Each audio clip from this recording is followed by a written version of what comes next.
细节背后总掩藏很多迷茫。铺满荆棘的路上充满未知方向，粉碎摧毁那虚伪幻想，逐渐付出真相，热血才有力量。现实的伪装制造很多假象，永恒不变是坚守炙热的信念。拨开乌云的天空，融化寒冷冰霜，信念给我力量，冲破迷雾的坚强。撕下伪装的面具，换沉默一个结局。不管真相有多锋利，不畏惧，只顾为正义延续。我却坚信爱，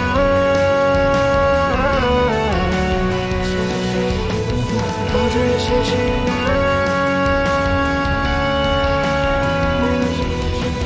我却坚信爱。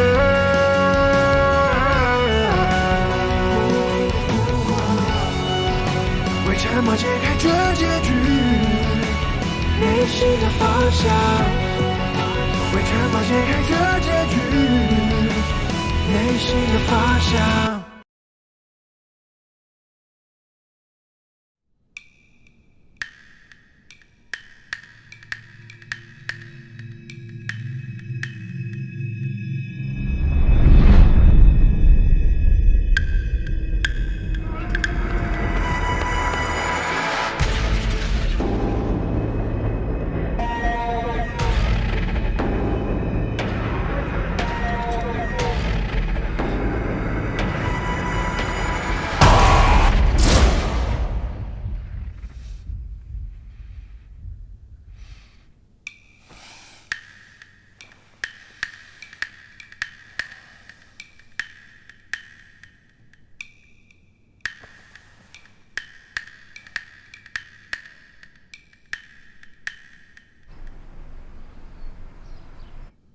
秦勇，7月24日，陶林死亡的那一天，你在哪儿？我在城西郊无人区海岸线捡垃圾。有人证明吗？没有，我一向都是一个人去的。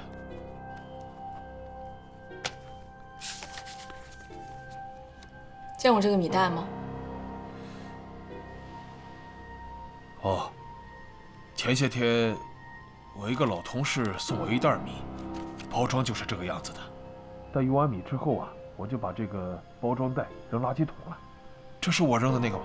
目前看来是的，因为在上面找到了你的指纹。警官妹妹，我不会对你说假话的。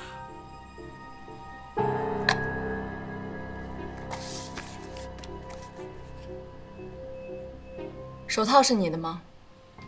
嗯。干嘛用的？上过我们那艘船的船员干活的时候都用这个手套，都成为习惯了。退休了还用啊？我平时捡垃圾的时候用啊，用完之后我就丢垃圾桶了。平时喜欢听戏是吧？老船长喜欢听戏，后来呢，我也喜欢听戏。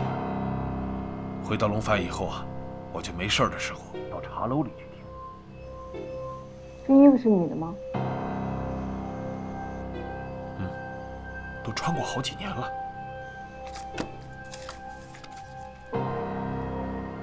我们在包裹陶林的尸体米袋里找到这个扣子，经过技术对比，就是你衣服上少掉的那一颗。为什么你的扣子会在那里？我不知道啊。秦勇，现在坦白还不晚。人是你杀的吗？不是，我没有杀人，我没有杀人呐！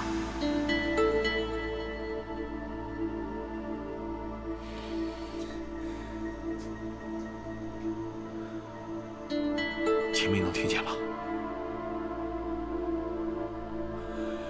天哪！我是又给他丢人了。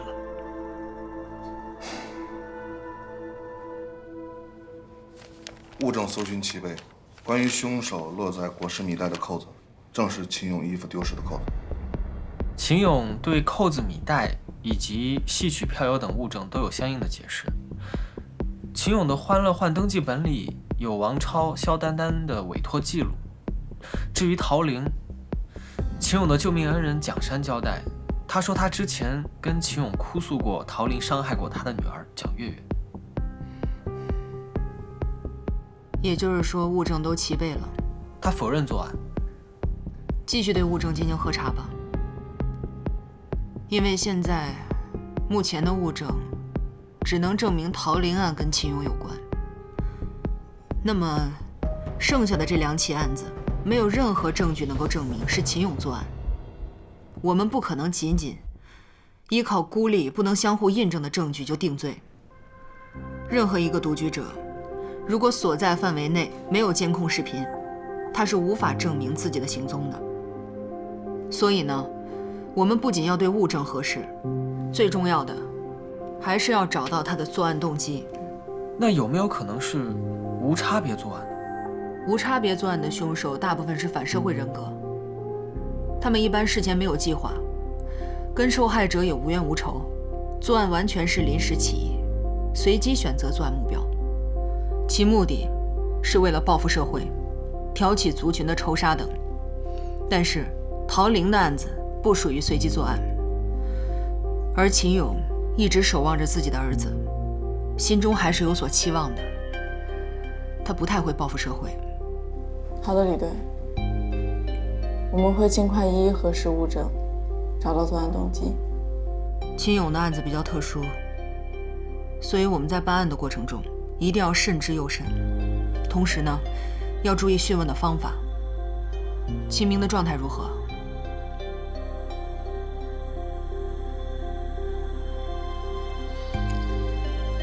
他一直把自己关在房间里。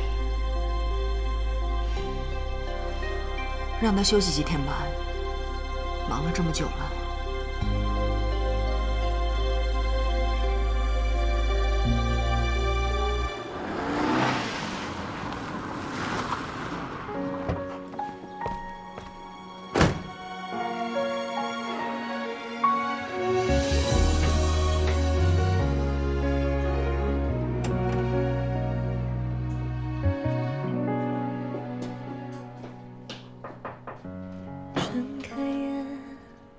幻想到你怀中，讨厌这种小冲动，不想再见，怀念着你的气息和那熟悉的坏脾气，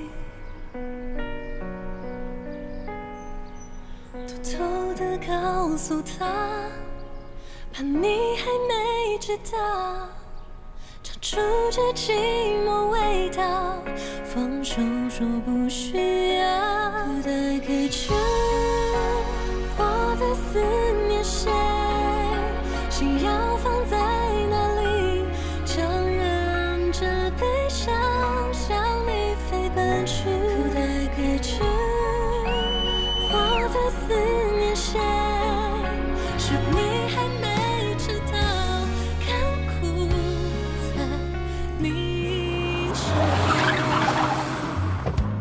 一瞬间只有你在我心中。I want you， 你在犹豫什么？不用害怕，我们的爱情故事多难记，无所畏惧。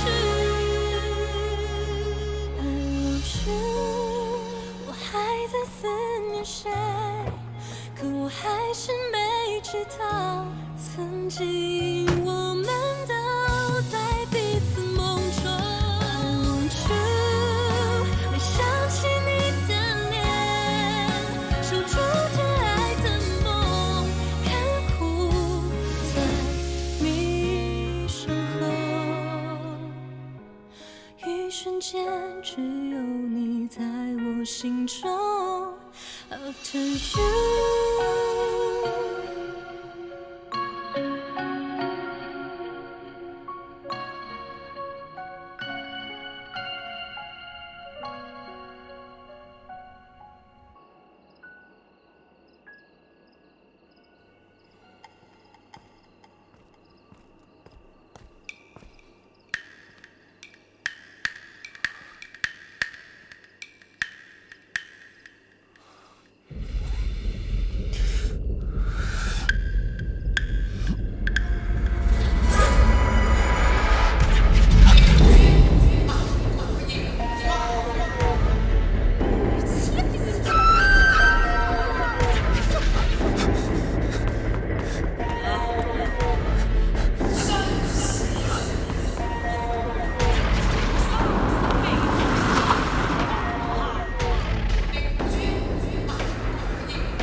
话不要命了？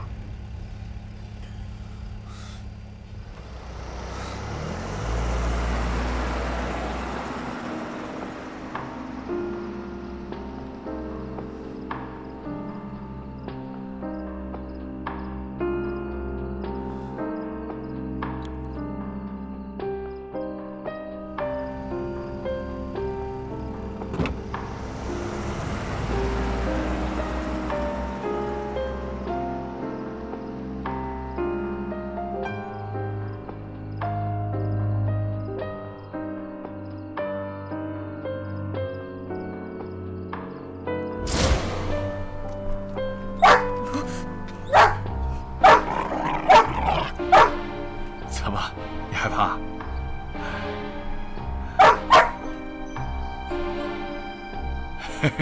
你快来看看，来吧，来来来，爸爸在，你别怕，你看。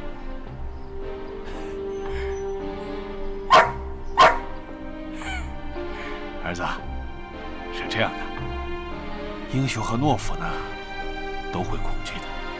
不同的是，英雄会把恐惧转嫁给对手，明白吗？嗯。跟我一起看着他，看着他的眼睛。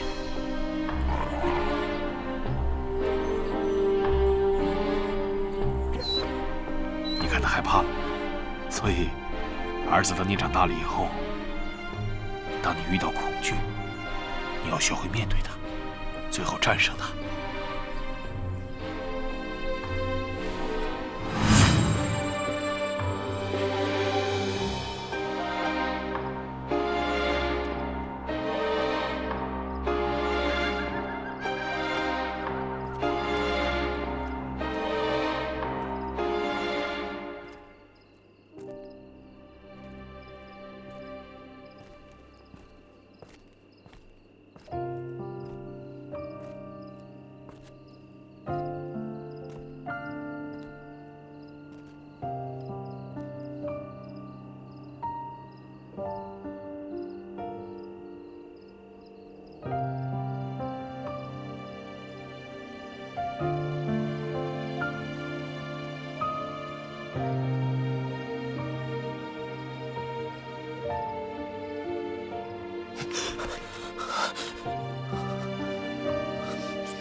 你怎么找到这儿来的？因为我聪明啊。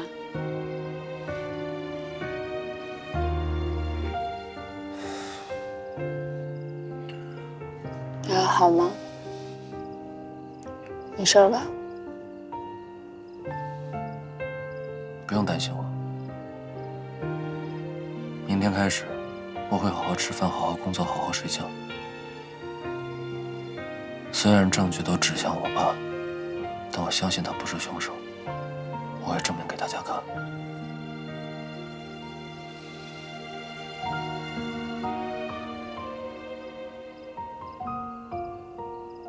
回家。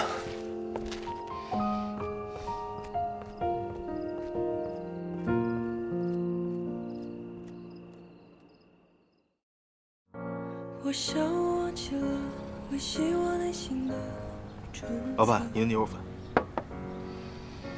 那些无力的难题，无时无刻等着复合。爱不在状态，放不开的姿态，一场只属于自己的。现在开始，我认真的吃饭了。吃饭是比吃药更重要的事情。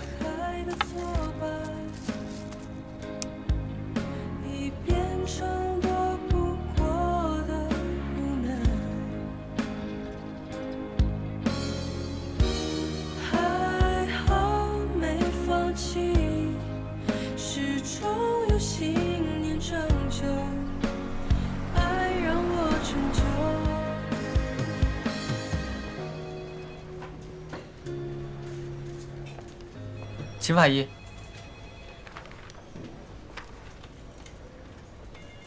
铃铛呢？他下乡去办案了，应该是去了弱水市。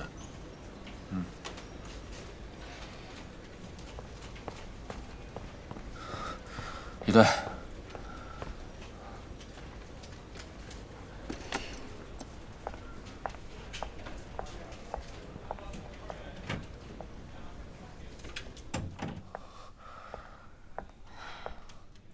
7天以后，秦勇将以脸谱连环案凶手的身份被移送到司法机关进行公诉，物证齐备，作案时间匹配。如果在没有新的证据出现之前，目前我们做的就只有这些了。能不能让我跟秦勇单独聊一会儿？如果我问的话，他可能会说出真相。你这是在为难我。拜托了。不行。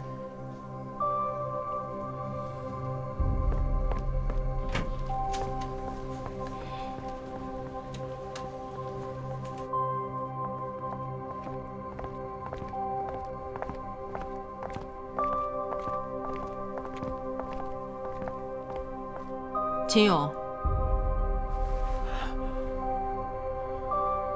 你的儿子非常想当面问你几个问题，但是我们的法规不允许，你能理解吗？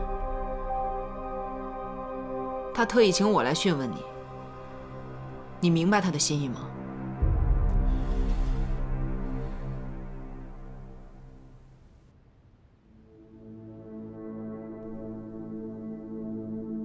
赵雅琳，23岁，财经大学大4的学生。3岁的时候，父母因车祸双亡，从小寄养在舅舅家。她是于2013年4月17日晚10点遇害，死因是因外力导致的窒息。之后，凶手奸尸，将其斩首分尸，丢弃在市游乐园中。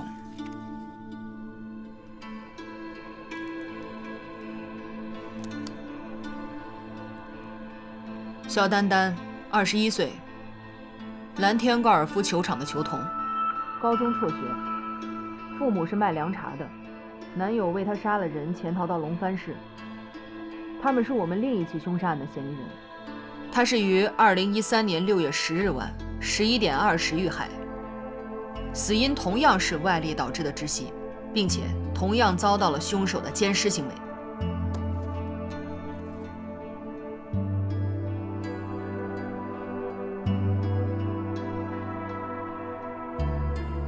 陶玲，你应该非常了解她吧？她被掐死之后，弃尸在秦明住处不远的果园里。凶手刻意制造了停电事故，我们才发现了尸体。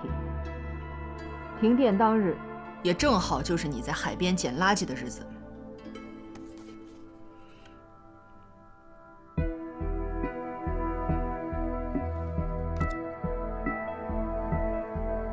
3位女死者共同的死亡特征都是外力导致的窒息，凶手疑似当时戴有胶皮手套，没有留下指纹。我们在陶玲的裹尸袋中发现了你的扣子。据我们调查所知，你与3位死者都认识，并且案发当日你都没有不在场的证据。他们的脸上被画上了青衣的戏曲脸谱，你正好又是资深票友。现在，我代表警方，更受你儿子秦明的委托，代他问你：我们怎么能证明你不是凶手？如果我们不能，你是自己证明你不是，还是承认你是？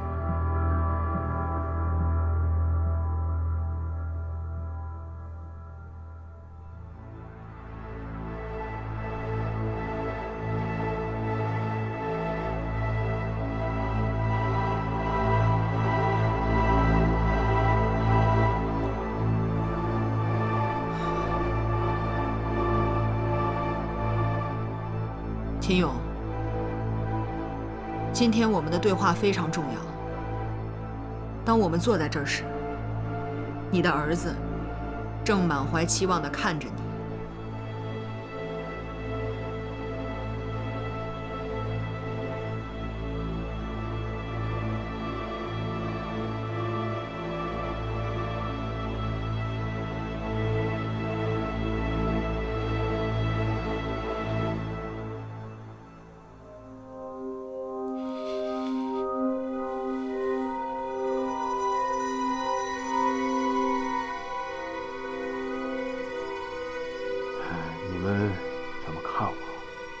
这事以后怎么判我，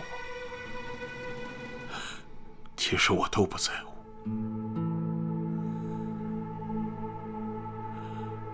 我和我儿子分开10几年了，几十天前才见了面。就在几天前，算是相认了。所以你们做出什么决定，我都支持。我知道你的想法。如果你承认杀人了，你儿子就是破案的功臣；如果你不承认，你儿子也没有因你而丢脸。所以你不在乎结果，你只在乎哪种结果对你儿子更有利。我和你儿子秦明相处多日，他是一个非常认真和坚持的人，他绝对不会同意这种和稀泥的结果。如果吃着父亲的人血馒头，他一生都会不安。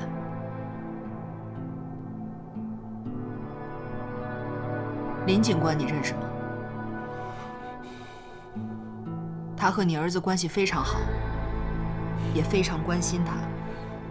现在，你们也是朋友，对吗？他一直在向我求助，为了你儿子。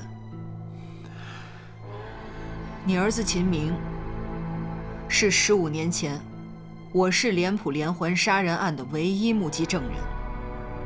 这长达10几年的时间里，他没有父亲力量的支持，也没有正常的家庭挚爱，他一直饱受着应激创伤后遗症的困扰。所以，这个连环杀人案的破获，对你儿子的疗愈至关重要。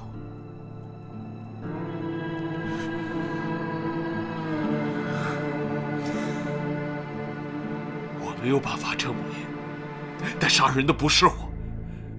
我希望你们能够找到证据证明我的清白。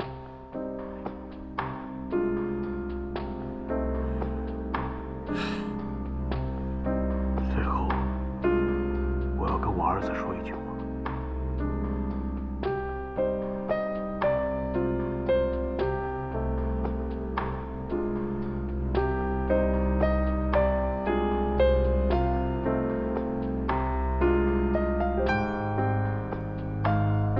做一个堂堂正正的人，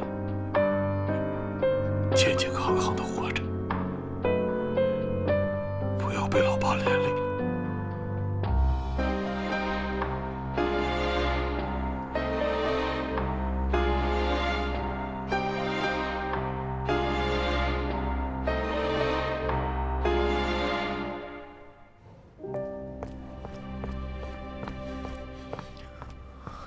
李队，我父亲不是凶手。怎么证明？我现在非常的冷静，但是我的直觉告诉我，我的父亲不是凶手。凶手把我的父亲送上审判台，就是为了挑战我，或者说玩我、碾压我。他认真的研究了我的父亲，就是为了把这个局做成死局，然后看着我在局里面挣扎。秦明，我们需要的是证据。我一定会把证据放在你面前的。好，但我提醒你，不管你做什么，一定要赶在下一个受害者之前。如果真的如我所料，那么在我的父亲被送上审判台之前，绝对不会出现下一个受害者，因为那样就能证明我的父亲不是真凶。等审判结束了，大家都放松下来，受害者又出现了，大家会想到什么？15年前，连环凶手的杀人犯，又是一个替死鬼。对，所以说我父亲的审判时间能不能延后，对我来说非常重要。你会有一定的难度，但是需要帮助的时候，我们会在政策范围内给你支持。收到。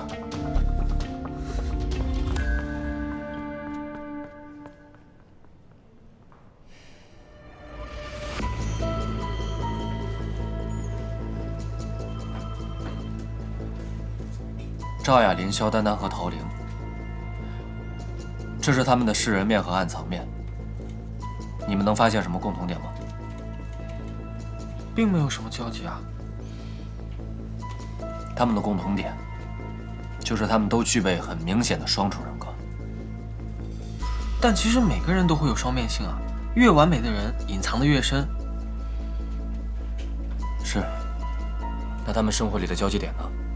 他们的社会阶层差别比较大，目前找到的生活里的交集点就只有欢乐焕。还有没有共同的人际关系？一个是学生，一个是高尔夫球童，一个是白领。朋友圈也没有什么交集吧？女孩一般怎么打发时间呢？吃吃逛逛买买，哪像我们一样，除了游戏就是睡觉啊。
群龙分金看缠山，一人重是一山关。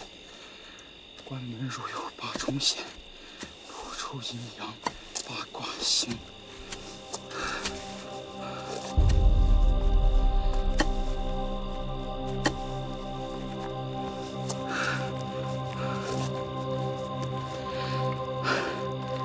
传说中的清朝大墓三品大官，究竟在哪儿呢？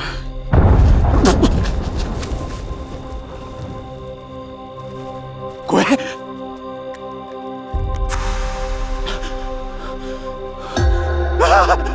神爷饶命！神爷饶命！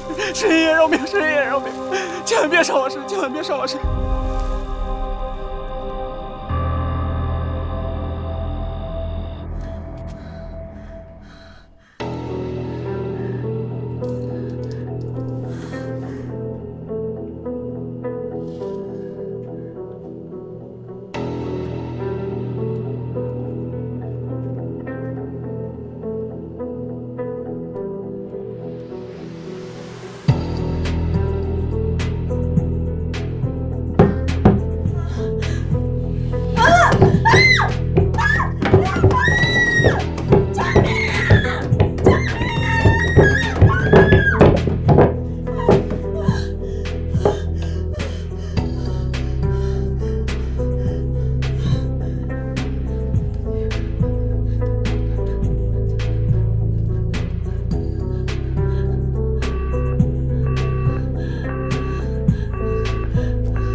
炸药炸坟呐！他妈的，这帮盗墓贼还讲不讲究点技术了？老斗他还有没有点素质？都他妈这么做，祖师爷规矩还要不要了？他妈的！老子举报你妈的！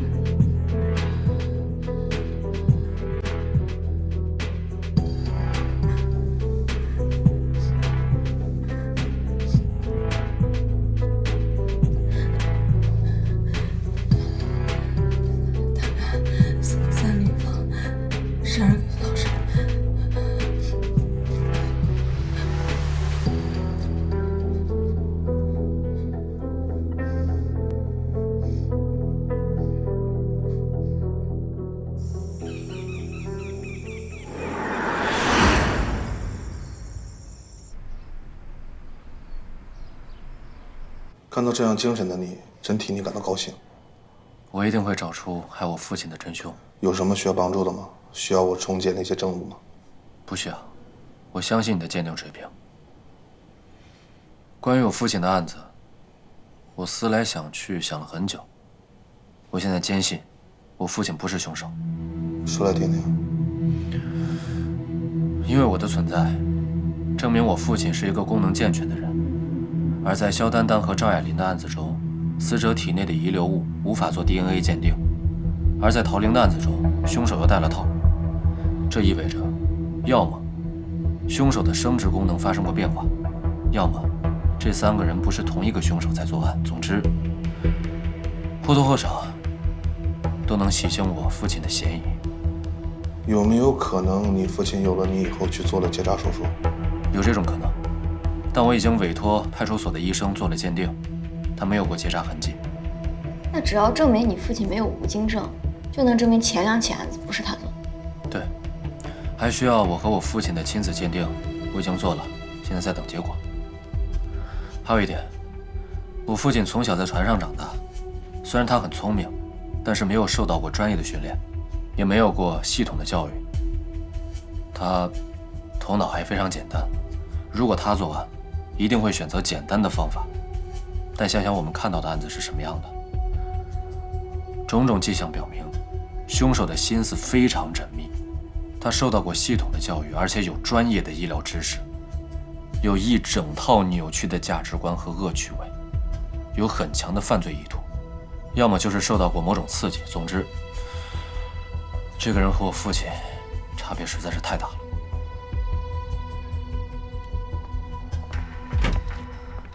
青龙乡附近的鸡鸣山发生了1起案子，你们几个去看一眼吧。好。林当不去吗？他昨天请假了，说回青龙乡看看老局长，多余的我也没问。走吧。走。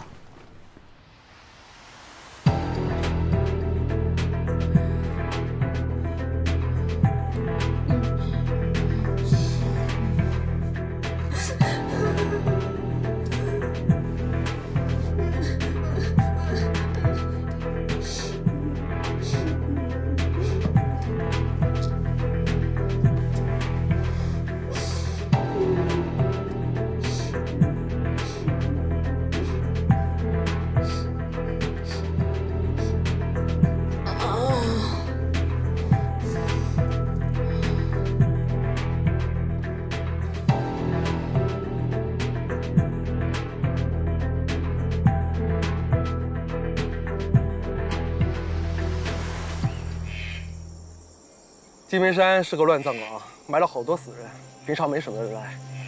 在青龙乡长大的人，大多都听过鸡鸣山的鬼故事。说说案子啊。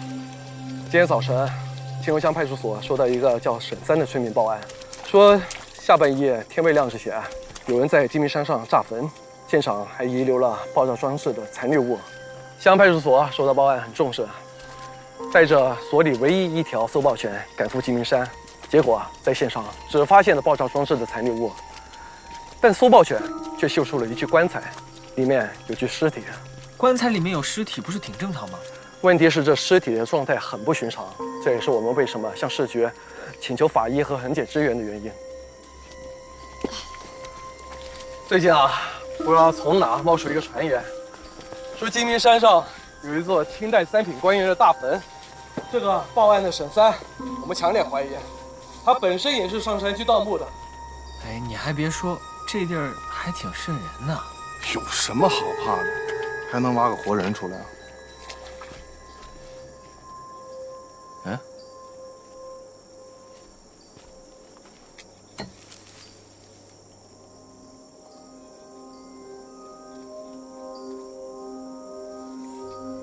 走。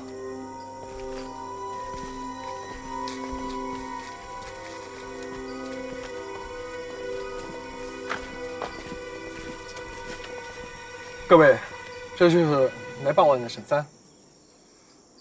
我好心报案，还被你们扣在这儿，还讲不讲道理了吗？我可是100%守法的好公民嘛。山坡上捡的，是你扔的吧？不是我。没事儿，回去检一下指纹就全知道了。哎，其实是我不小心扔的。行了，勘察现场吧。海报检查刚刚看过，是枚手工制作的定时炸弹，没什么技术含量。确实没什么技术含量，只能炸碎钢化玻璃，炸不死人。案犯可能在实验炸弹，没装定时器，装置也没有完全封闭，所以在引爆的时候，爆竹变成了呲花，只有一阵白烟腾空。难道不是炸弹炸坟呢？但这回我明明听到了鬼叫声啊，嘶嘶的。难不成底下埋的人还会说话？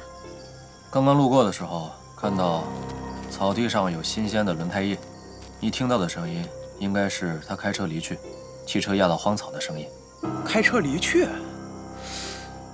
那我耳朵里边听到的嘶嘶声是什么呀？从心理学上讲，因为你当时高度紧张，所以你会按照自己的想象听到对应的声音。哎，你说谁会大半夜的开车跑这儿来做实验炸弹呀？该不会是恶作剧吧？就算是恶作剧，他也得有对象。实验炸弹肯定是有目的。这些零件里会有线索，碰碰运气吧，兴许有嫌犯的 DNA。那边是发现尸体的地方吧？对，我们已经有法医同事在清理了。不会有人过来埋尸，顺便实验炸弹吧？根据沈三的供述，发现爆炸是今天凌晨3点左右，但我们发现这具尸体死亡时间定不下来。定不下来？为什么？因为尸体上被人撒满了盐，这种手法我从警这么多年还是第一次见到。这也是我们向市里请求法医来的原因。走，过去看看。这位是我们县的杜法医，他们都是市刑侦所的专家。你好，秦明。你好，你好。赵佩环。你好，李大宝。啊，你好。这具尸体看上去挺新鲜，难点就在于犯罪分子利用腌制咸肉的方法腌制过尸体，效果挺明显的嘛。尸体表面连腐败静脉网都没出现。什么是腐败静脉网？就是尸体腐败形成尸粒之前的一个必然过程，静脉会在皮肤表面非常明显，形成一个网状。8月份的天气应该1、2天就能形成了。凶手以为这么做，尸体就不会腐败，不会引来野兽，自然不容易被发现。可是他腌制咸肉的方法是错误的，腌制咸肉的前提是要先晾干，不晾干就这么做的话，尸体一样会腐败。幸好有搜爆犬啊，凭我们人类的嗅觉和这开阔的环境，很难发现这样的藏尸地点。但是毕竟有外界因素干扰了尸体自然腐败的过程，给我们判定这个死亡时间呢带来了困难。这个不难，只要确定了尸源，搞清楚他死前吃了什么，什么时间吃的，根据胃溶物的腐败程度，就可以准确地判断出他的死亡时间。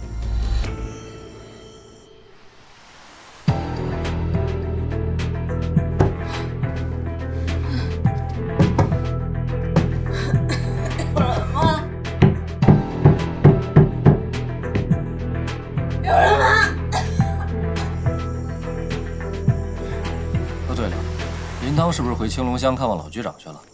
你说的是在我们乡派出所干过的铃铛警官啊？他昨天回来过，中午跟老局长吃了顿饭，下午还帮我们出了趟警，说晚上就回去了，顺道办点私事，应该回龙帆了。没回去吗？不知道跑哪边去了。这个小铃铛就爱到处跑。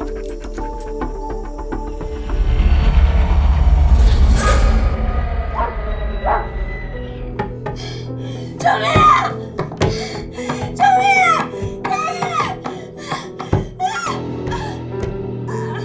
救命啊！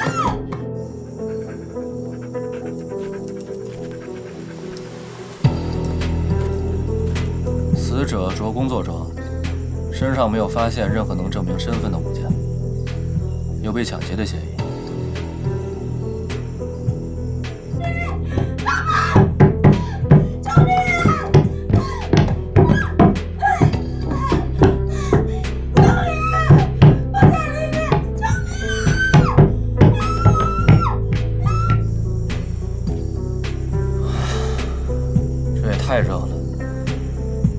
有殡仪馆吗？有，20公里以外。啊，就在这干吧。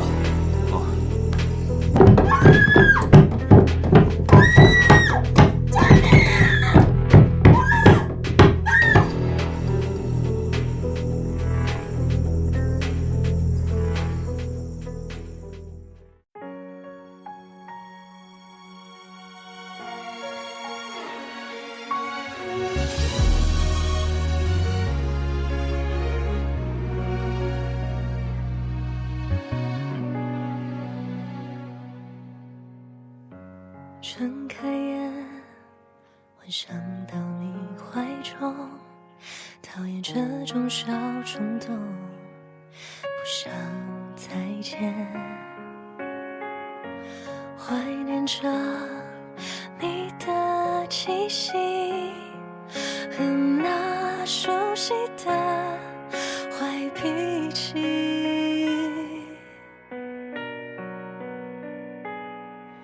偷偷地告诉他，怕你还没知道，尝出这寂寞味道。放手说不需要，可待开车，我在思念谁，心要放在哪里，强忍着悲伤向你飞奔去。可待开车，我在思念谁，是为你在呼喊，忘不了那思念。一瞬间只有你在我心中， I want you， 你在犹豫什么？不用害怕，我们的爱情故事多难记，无所畏惧。I want you， 我还在思念谁，可我还是没知道，曾经我们都在彼此梦中。I want you， 没想起你的脸，守住最爱的梦，看哭在你身后。一瞬间只有你在我心中。After you。